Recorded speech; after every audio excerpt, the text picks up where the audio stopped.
অনেকদিন আগে পাহাড় আর নদী ঘেরা অরুণপুর নামে এক সুন্দর রাজ্য ছিল।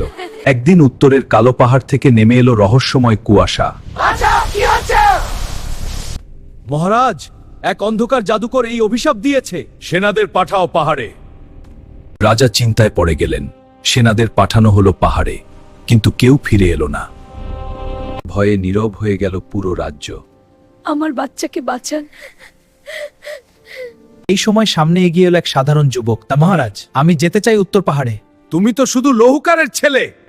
এই তলোয়ারটা নিয়ে যাও, এটা সত্য আর সাহসে জ্বলে ওঠে। পথ ছিল কঠিন, কিন্তু সে থামেনি। আমি ভয় পাব না। কে তুমি? আমি অরুণপুরের একজন প্রজা। আমি ভয় পাই না।